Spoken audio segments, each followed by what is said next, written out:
Una vez más, damos las gracias a nuestro bendito Dios por permitirnos estar una vez más en esta sala para seguir aprendiendo, reaprendiendo de la palabra de Dios.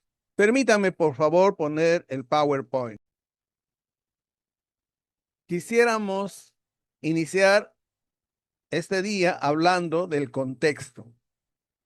Todos nosotros tenemos que entender que para interpretar bien un texto tenemos que irnos al contexto. Hay el contexto inmediato y el contexto mediato. Y lo que vamos a hacer hoy día es trabajar el contexto mediato, en otras palabras, lo que está dentro del texto. Ya todos sabemos que estamos desarrollando este bosquejo del libro y es el bosquejo que ya hemos presentado, donde presenta primero la necesidad de la justicia divina. Y ahora ya estamos en este segundo punto donde estamos hablando sobre la provisión de la justicia en Cristo, que son del capítulo 3 al capítulo 8. Y hemos iniciado este curso mencionando que la carta a los romanos fue escrita por el apóstol Pablo y dirigida a los cristianos de Roma, tanto judíos como gentiles. Sabemos que ni Pablo ni Pedro fundaron la iglesia. Y está dirigido a los cristianos porque todavía no está establecida una iglesia, sino había grupos de cristianos en toda Roma. Ahora también hemos mencionado el objetivo o finalidad del por qué escribió Pablo este libro. Uno de sus objetivos es que miró a Roma como Antioquía para una plataforma misionera para luego ir a España. Es decir, Pablo quería ir a Roma, se presenta ahí y de ahí quería hacer una plataforma para luego evangelizar España. El segundo objetivo es presentarse a sí mismo. Presenta él del capítulo 1 al capítulo 11 la doctrina que le enseña, toda la doctrina cristiana que él tiene como enseñanza en su vida ministerial. Luego también expone la comprensión del evangelio, qué evangelio está predicando él. Y por eso es que nosotros tenemos que entender que el libro de Romanos nos presenta un resumen de esta carta en la tesis que él presenta. En los versículos 16 y 17, Pablo enfáticamente presenta su tesis. Y la tesis es que ese Jesús es evangelio de Dios. El evangelio de Dios, no, dice el evangelio de Dios es Jesucristo. Cuando Pablo dice, yo no me avergüenzo del evangelio, está diciendo, yo no me avergüenzo de Jesucristo. Todo el evangelio está contenido en Cristo. Ahí está el poder, ahí está la dinamita. Por lo tanto, alejarse un solo paso de Cristo significa alejarse del evangelio. Por eso Pablo decía en Gálatas, si alguien predica otro evangelio diferente a este evangelio, sea llamado anatema. En la segunda parte, en la segunda sección, hemos visto del 18 al 3:20, Pablo divide la humanidad en tres y presenta la necesidad del hombre pagano. El hombre que no tiene la Biblia, el hombre que no es judío, es culpable también. ¿Por qué? Porque conoce de Dios. ¿Cómo conoce de Dios? A través de la naturaleza y a través de su conciencia. Luego va con la necesidad del hombre moral, aquellos que conocían la ley, pero lo usaban para juzgar a los demás. Y Pablo le dice, en lo que tú juzgas y haces lo mismo, tú también eres pecador. En tercer lugar, va a haber la necesidad del pueblo judío, porque los judíos confiaban en que por la ley o por la circuncisión eran salvos. Sin embargo, Pablo les va a demostrar que ellos también son culpables. Y del capítulo 3, verso 21 al capítulo 4, enseña que la justificación ante Dios se recibe por fe, no es por obras. Y para ello usa a Abraham como ejemplo y a David como ejemplo, dos grandes personajes del Antiguo Testamento. Abraham vivió 500 años antes de la ley y él fue justificado antes de la ley, antes de ser circuncidado. Y David vive 500 años después de la ley también es justificado. Entonces Pablo va a tomar como ejemplo a estos dos grandes personajes para decirnos que la justificación es por fe y no por obra. Luego en el capítulo 5 destaca los beneficios de la justificación por la fe. Hemos visto que es paz con Dios, es la gracia en medio del sufrimiento, pero también el apóstol Pablo hace un contraste entre Adán y Cristo, el primer Adán y el segundo Adán. Ya en el capítulo 6, nosotros hemos visto que Pablo está enseñando que el creyente se identifica, se hace uno con Cristo, con su muerte y con su resurrección. Pablo nos menciona que cuando uno va a las aguas bautismales es sepultado y es resucitado para una nueva vida. Y posteriormente él nos va a aclarar que después de esa unión con Cristo ya no somos esclavos del pecado, pasamos a ser esclavos de Cristo, cambiamos de posición. Y en el capítulo 7 aborda la lucha interna del hombre sin Cristo entre la ley de Dios y la naturaleza pecaminosa. Al final, Pablo dice, miserable de mí. Es decir, el hombre que no tiene a Cristo es miserable porque no va a poder cumplir la ley, no va a poder ser justificado por la ley, no va a poder ser salvado por la ley. Y al final Pablo dice, gracias doy a Dios que por Jesucristo sí puedo ser justificado. Ahí nosotros vamos a tener ahora un resumen de todo lo que hemos ido diciendo. Entonces, ya estamos a la mitad del camino a través del libro de Romanos.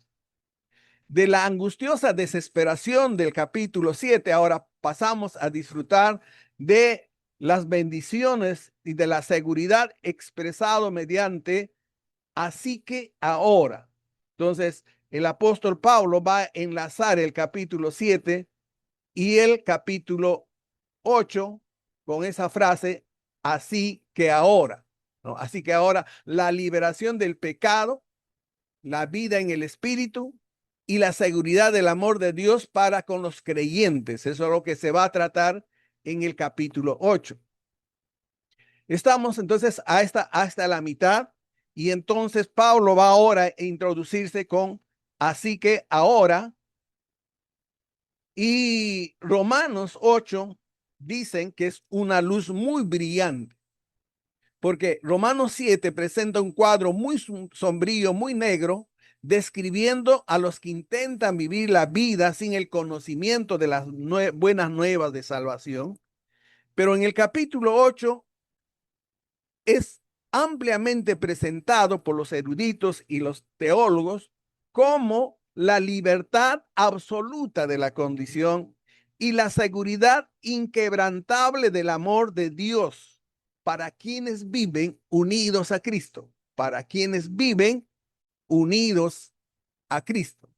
Hay una ausencia de condenación por el poder del Espíritu Santo y la seguridad es una seguridad eterna, es decir, uno disfruta ahora, pero también la salvación es progresiva hasta la consumación final, hasta que nuestro Señor Jesucristo venga por segunda vez. Así que vamos ahora a tratar punto por punto la ausencia de la condenación. Entonces, Pablo ahí nos está diciendo que ahora pues, y se diría de otra manera, por lo tanto ahora, como resultado de lo que Cristo ha hecho, dice, ninguna condenación hay para los que están en Cristo. Los teólogos interpretan esto como el paso de una vida de lucha y culpa a una vida de paz y de perdón.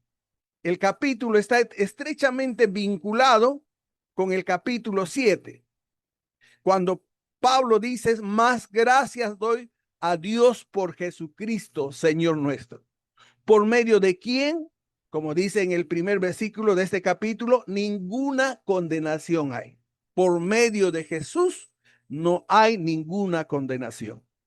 De la angustiosa desesperación del final del capítulo 7, ahora se va a disfrutar del privilegio y de la seguridad expresado por ese así que ahora.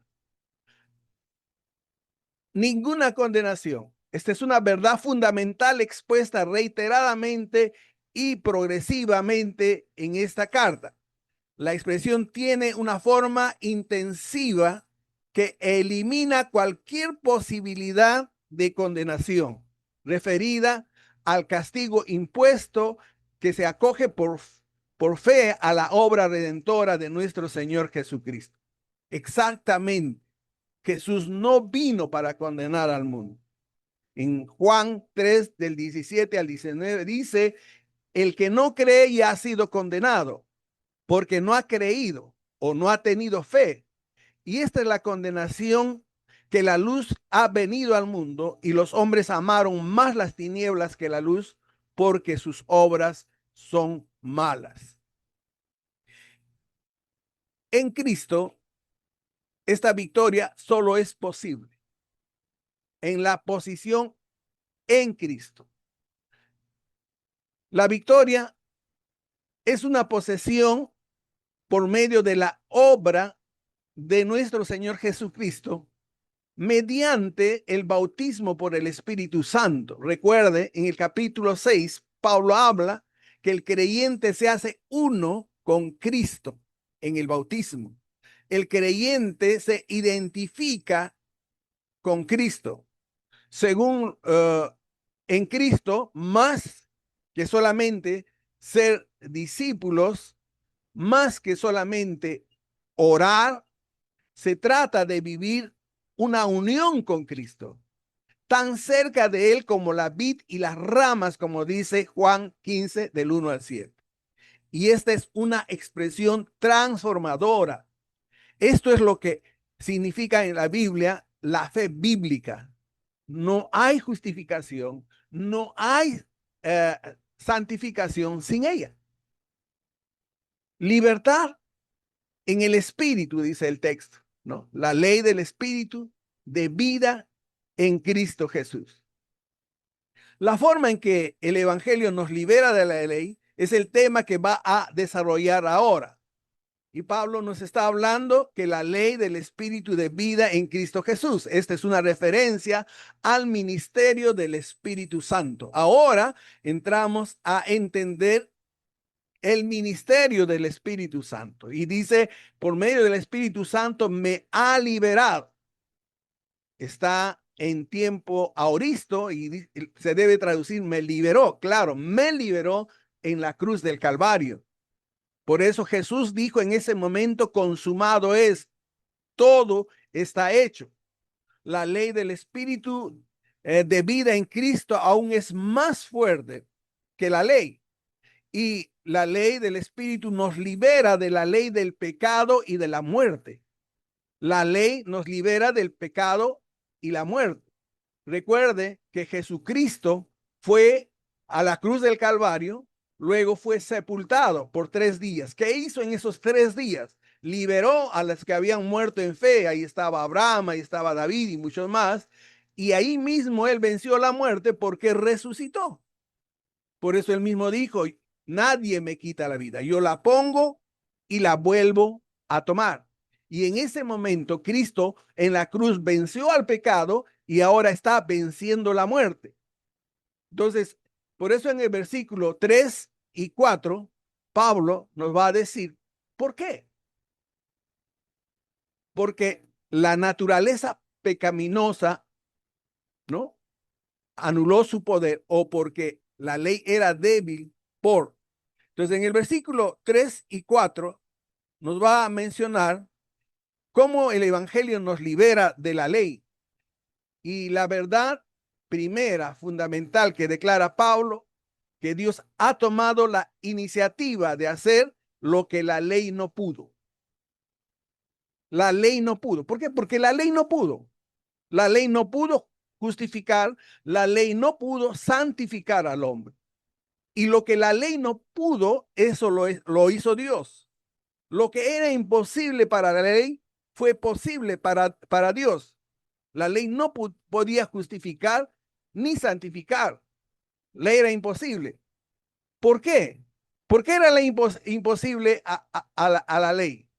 No es por la ley misma. La naturaleza pecaminosa del hombre anuló el poder de la ley. No porque la ley en sí misma era mala. La ley, dice Pablo, es santa. Por eso Pablo dice, por cuanto era débil por la carne, por la carne. Es decir, la impotencia de la ley no es propia. En sí misma no lo es.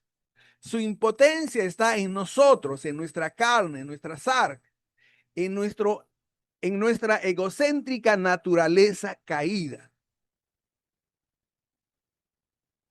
Y Pablo continúa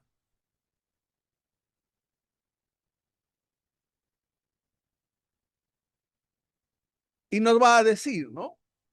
Luego entonces lo que la ley es debilitada por el pecado, no lo hizo, pero Dios lo hizo. Proveyó tanto para nuestra justificación como para nuestra santificación, enviando a su Hijo Jesucristo. En su encarnación, en su expiación, dice el versículo 3. Y luego nos dio su espíritu, mediante cuyo poder que obra en nosotros, somos capacitados para cumplir la ley, que se menciona en el versículo 4 y se amplía en el párrafo siguiente. Ahora, el apóstol Pablo va a explicar cómo. Pablo expone que aquello que Dios hizo mediante su expiación y lo va a hacer en cinco pasos lo va a hacer, ¿no? Entonces vamos a nosotros ahora mirar estos 5 pasos. Entonces Pablo lo va a exponer mediante 5 expresiones, ¿no? Lo primero que va a decir es que envió a su hijo. Envió a su hijo. La segunda cosa que va a decir es que envió a su hijo para encarnarse. La adopción de la forma humana es lo que expresa aquí el Pablo en semejante a nuestra condición. Jesús vino, se encarnó la semejanza del hombre pecador, por eso dice en semejante de carne de pecado. Y lo tercero, como estamos viendo ahí en la diapositiva, es que Dios envió a su hijo para que se ofreciera en sacrificio. ¿Eso qué quiere decir? Que la misión principal de nuestro Señor Jesucristo era morir en la cruz del Calvario.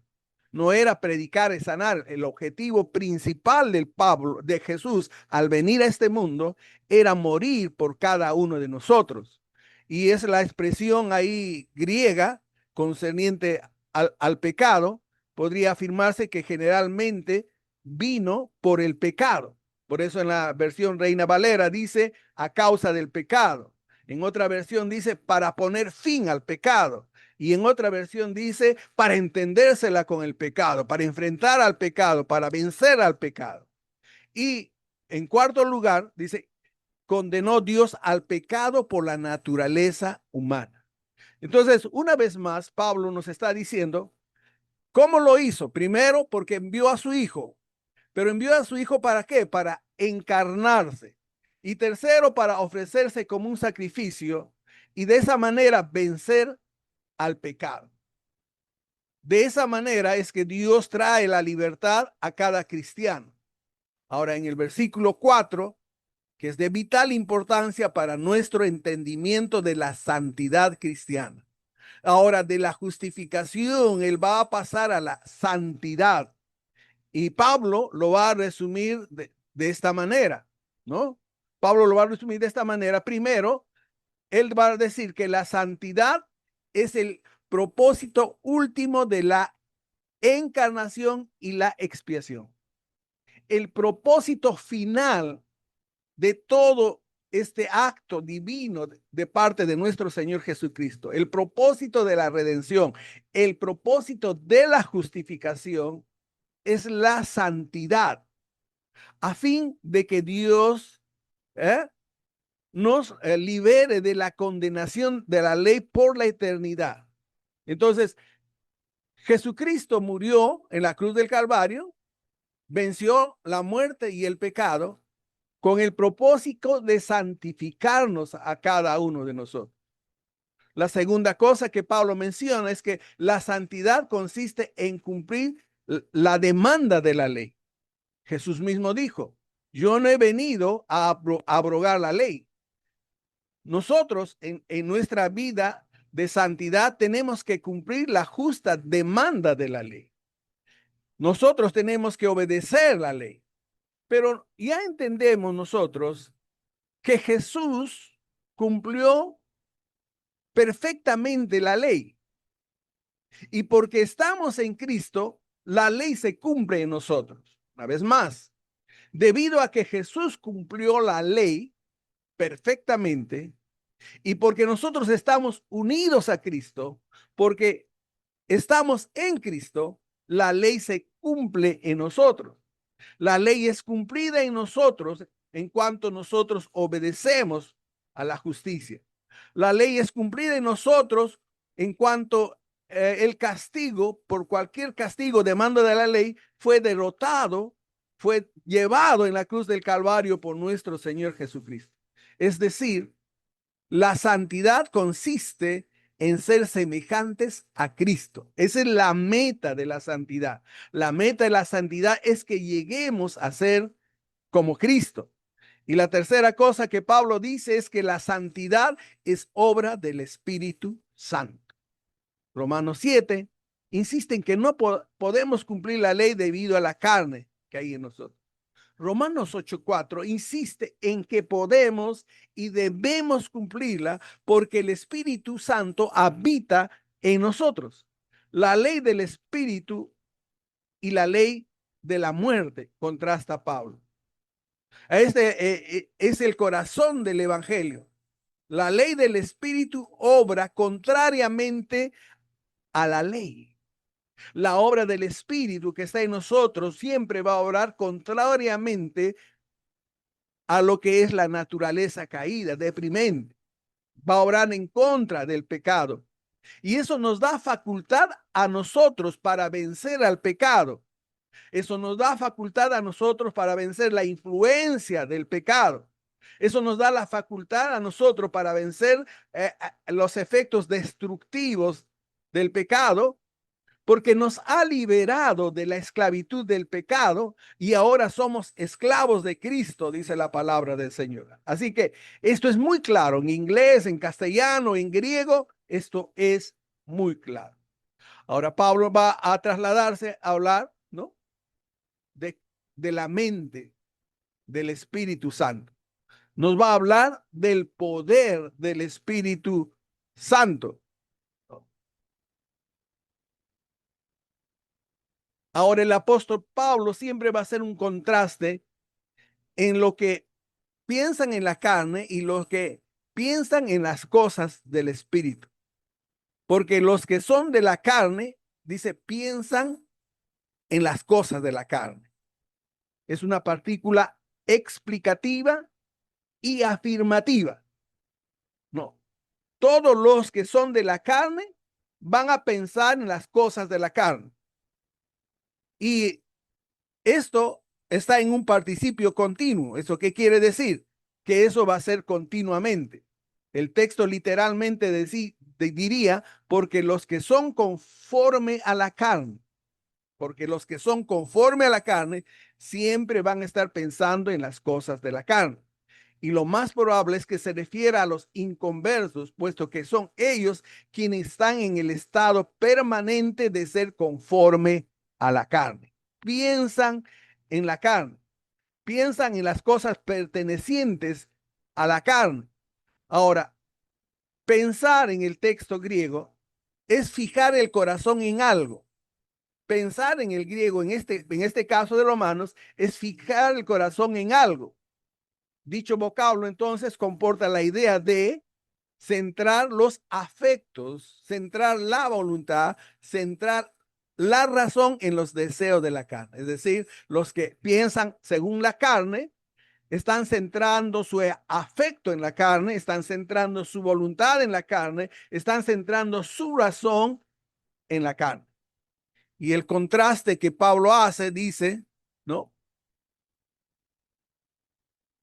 Los que son del espíritu, pero, ahí está el contraste, pero los que son del espíritu. Ahí está el contraste en el pero. Entonces, esto debe referirse a los creyentes, puesto que solo los creyentes son sellados por el Espíritu Santo. Por lo tanto, un creyente puede ocuparse en las cosas del Espíritu. Un creyente puede pensar en las cosas del Espíritu. Y de igual manera podríamos decir, un creyente pone todo su ser en las cosas del Espíritu, su voluntad, su mente, su razón, la pone en el Espíritu Santo. Porque el ocuparse del Espíritu, dice, es vida y paz, ¿no? Ocuparse del Espíritu es vida y paz. Otra vez el contraste. Muerte y vida. Muerte y vida. Los que piensan según la carne van a cosechar la muerte. Los que piensan en el Espíritu van a cosechar vida, según el apóstol Pablo, ¿no? Entonces aquí Pablo se concentra en la mente, en la mentalidad de aquellos que se caracterizan por la carne o por el espíritu. Entonces la primera cosa que dice es la mentalidad expresa nuestra naturaleza básica como cristianos o como no cristianos. Por un lado están los que viven según la naturaleza pecaminosa. Ahora, no se trata de los que andan según ella, literalmente, sino que sencillamente son así literalmente. Esas personas fijan la mente en los deseos de la naturaleza. Por eso es que nosotros vemos expresadamente todas esas pasiones bajas, por ejemplo, abusar de niños, abusar de mujeres. ¿Por qué? Porque su mente, su voluntad está fijada en estas cosas. Mientras que los que viven conforme el Espíritu, los que viven según el Espíritu, fijan su mente y los deseos del Espíritu. Ahí está el contraste. En segunda cosa dice, la mentalidad que forjamos tiene consecuencias eternas. La mentalidad pecaminosa finalmente cosechará la muerte eterna. Pero los que piensan en el Espíritu, los que andamos conforme al Espíritu, cosecharemos vida eterna, vida y paz eterna. Una tercera cosa es que la mentalidad tiene que ver con nuestra actitud fundamental hacia Dios. Lo que explica que la mente de la carne equivale a la muerte es el hecho de que son negativos, se alejan de Dios, abandonan a Dios, dan las espaldas a Dios. Mientras los que piensan en el Espíritu siempre se proponen agradar a Dios cada día más y más. Y ahora aquí las opiniones teológicas resaltan que este espíritu capacita a los creyentes para obedecer a Dios y luego los adopta como hijos de Dios. Entonces, resumiendo, aquí tenemos dos categorías de personas. Los no regenerados que están en la carne y los regenerados que están en el espíritu. Y esto tiene dos perspectivas o dos finales. La mente de la carne y la mente del espíritu. Y hay dos patrones también, ¿no? Y que dan como resultado condiciones espirituales. Uno para muerte, otro para vida. Uno para enemistad y otro para paz. De modo que donde fijemos nuestra mente, y el cómo ocupamos nuestra mente, nuestra voluntad, nuestro afecto, tiene un efecto decisivo tanto en nuestra conducta presente como en nuestro destino final. Tanto como en nuestro presente como en nuestro destino final. Ahora Pablo va un poquito más y nos va a hablar que nosotros somos templos del Espíritu Santo, ¿no? Cuando el Espíritu Santo habita en nosotros, de los versículos 9 al 15. Mas nosotros no vivís según la carne, no estáis en la carne, no estás en la esfera de la carne, no estás dentro de la potestad de la carne. El creyente no está de manera permanente y no vive dentro de la esfera de la carne. De allí fue sacado en virtud de un nuevo nacimiento. Y Pablo dice, sino según el Espíritu. Esta frase presenta un contraste fuerte. El creyente no vive dentro de la autoridad de la carne, sino por lo contrario, vive dentro de la esfera o autoridad del Espíritu Santo. Y Pablo dice, si es que el Espíritu de Dios mora en vosotros, el vocablo sí sugiere certeza. Puesto que tal es el caso, diría Pablo, el Espíritu de Dios mora en la vida de cada creyente. La presencia del Espíritu Santo en la vida de una persona es señal y es el sello de pertenencia de Dios. El no tener al Espíritu habitando de manera permanente en la vida es equivalente a no pertenecer a Cristo. Pablo nos sigue hablando y en el versículo 9, que es de gran importancia la relación con la doctrina del Espíritu Santo, va a dar dos razones. La primera enseña que el sello del creyente auténtico es la posesión del Espíritu Santo o el hecho de que habita en la persona el Espíritu Santo.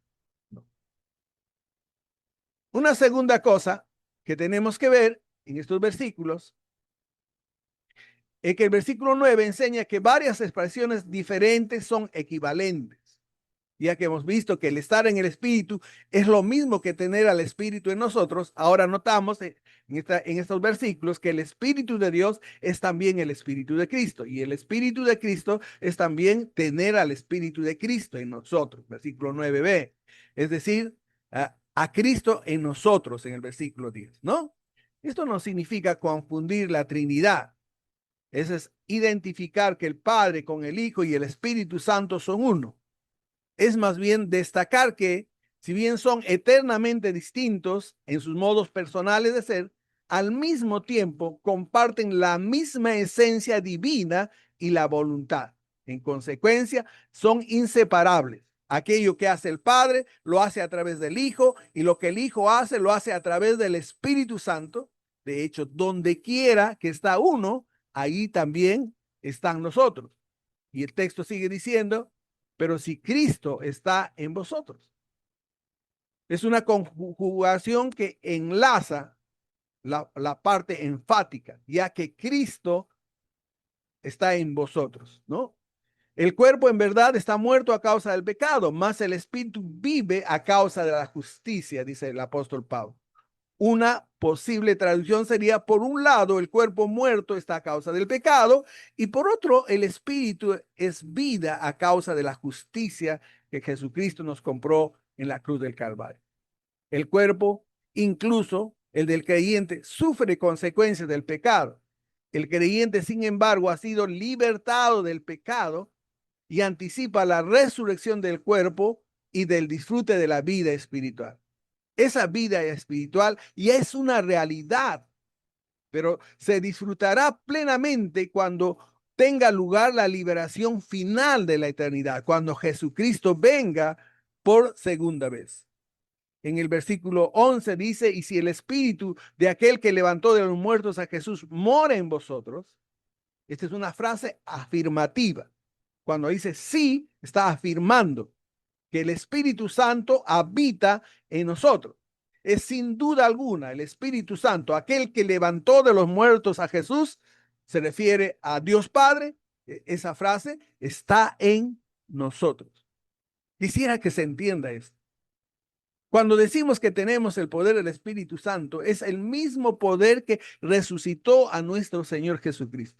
Por lo tanto, no hay excusa para decir que el pecado nos puede vencer. No hay excusa para decir que el diablo nos va a vencer. Nosotros ya hemos sido sacados de ese reino. Nosotros hemos sido liberados de esa condenación. Ahora somos esclavos de Cristo, somos esclavos de Dios y estamos capacitados por el Espíritu Santo porque somos templos del Espíritu Santo.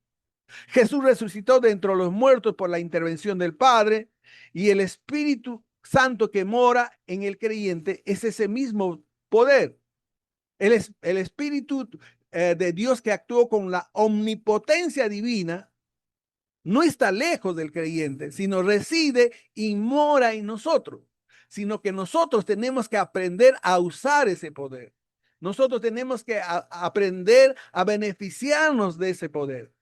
El que le levantó de los muertos a Cristo Jesús vivificará también vuestros cuerpos mortales por su espíritu que mora en vosotros, dice Pablo. El verbo principal está vivificará, es en el futuro. Este es un futuro indicativo. Vivificará, hará vivir. Es decir, hay una promesa que no se puede cancelar, es de la resurrección del creyente a base de la resurrección de nuestro Señor Jesucristo. Entonces nosotros todos tenemos que entender que la santificación es presente, pero también es futura. Lo que Pablo está mencionando es que ahora nosotros somos santificados y estamos capacitados por el Espíritu Santo para disfrutar la paz, para disfrutar lo que el Espíritu Santo puede ofrecernos en este tiempo, pero también eso llegará a su consumación y luego será por la eternidad, según el apóstol Pablo. Ahora vamos al versículo 12, otra vez dice, así que, no, así que, dado que Cristo, ¿no?, vino a este mundo,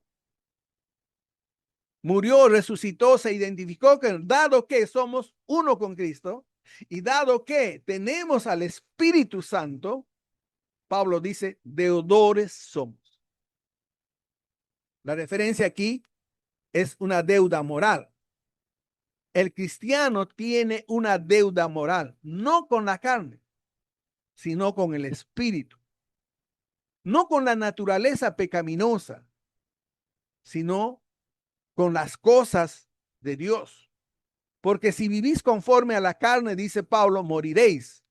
Obsérvese que el escritor se refiere a creyentes a quien llama hermanos en el versículo 12. Fíjese, este texto es para los hermanos, no es para los inconversos. En el versículo 12 está claramente. Así que, hermanos, deudores somos. Hermanos, somos deudores. Siervos, somos deudores. Y esta es una advertencia a la vez que una instrucción, ¿no? Vivís en el presente. ¿Cómo estamos viviendo? Y el apóstol dice que si el creyente vive habitualmente en conformidad de la carne, está a punto de morir. Una vez más, en el texto griego, melete apoteneiskein dice que si el creyente vive habitualmente en conformidad con la carne, está a punto de morir. Por supuesto que no se refiere a la muerte eterna ni a la pérdida de salvación, porque la misma Biblia dice que si has pecado, abogado tenemos. Si confesamos nuestros pecados, Él es fiel y justo para perdonar nuestros pecados. La referencia es al hecho de que el creyente no disfrutará de las bendiciones de la comunión con Dios, no disfrutará de la vida espiritual que ha recibido por fe en Cristo Jesús. Luego Pablo sigue diciendo, mas si por el Espíritu hacéis morir las obras de la carne. El contraste otra vez. Si por el Espíritu, es decir, si por medio del Espíritu, por medio de ese poder del Espíritu, haces morir las obras de la carne, es decir, las acciones de la carne, la referencia es que disfrutarás de la vida y de las bendiciones en la tierra con proyección a la eternidad. Una vez más, si por el Espíritu hacemos morir los deseos de la carne, si apagamos con ese poder del Espíritu Santo en la influencia del pecado y nuestra naturaleza pecaminosa, entonces podremos disfrutar de la vida y las bendiciones de Dios en esta tierra con proyecciones a futuro. Luego dice, porque todos los que son guiados por el Espíritu de Dios, estos son hijos de Dios. Todos los que, tú quieres abundancia y multitud, son guiados, son conducidos, se agarran y se dejan dirigir.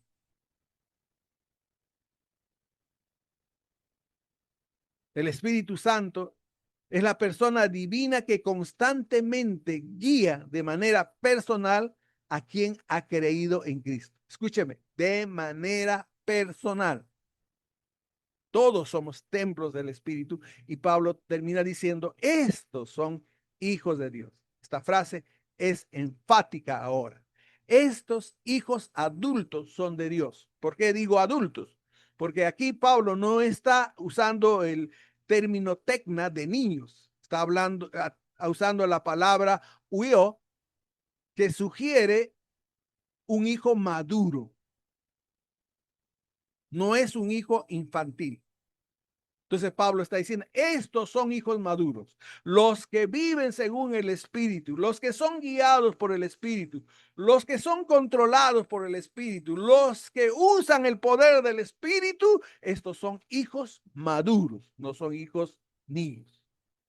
Y en el versículo 15 dice, no habéis recibido, no habéis recibido. Una mejor traducción sería, no recibisteis el espíritu de esclavitud para estar otra vez en temor. El creyente ha sido liberado de la esclavitud del pecado, ha sido liberado del temor de la muerte. Y por eso dice, sino que habéis recibido el espíritu de adopción. El creyente ha sido adoptado en la familia de Dios. Es decir, ha sido colocado como un hijo adulto en una nueva relación familiar con todos los derechos, con todos los privilegios y responsabilidad que dicha relación implica. Tenemos una responsabilidad, por lo cual dice, clamamos, Abba, Padre. ¿No? El presente indicativo nos dice gritar.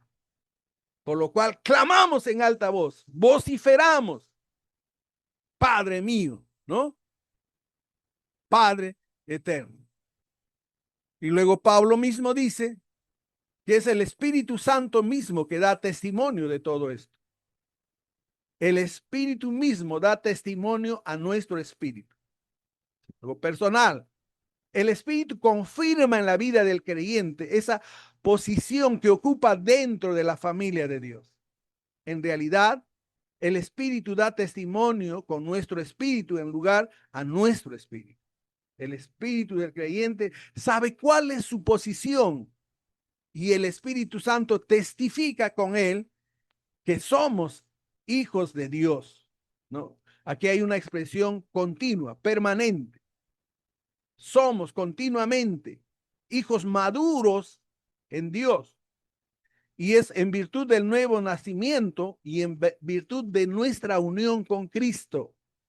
Nuevo nacimiento, unión con Cristo y dependencia del Espíritu Santo.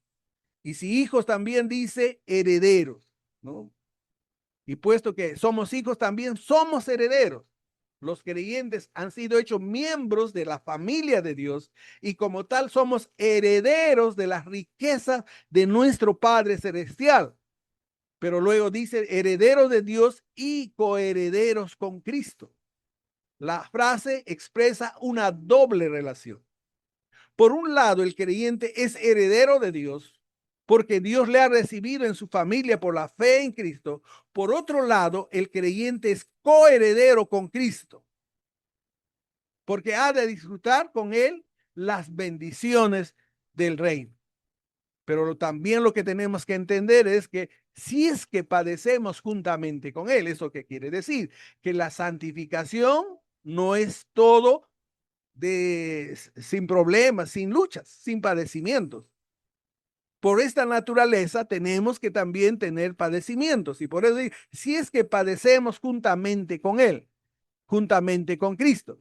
Si en verdad es el caso que padecemos juntamente con él, si copadecemos juntamente con Cristo, tendremos el privilegio de gozar las bendiciones de un creyente.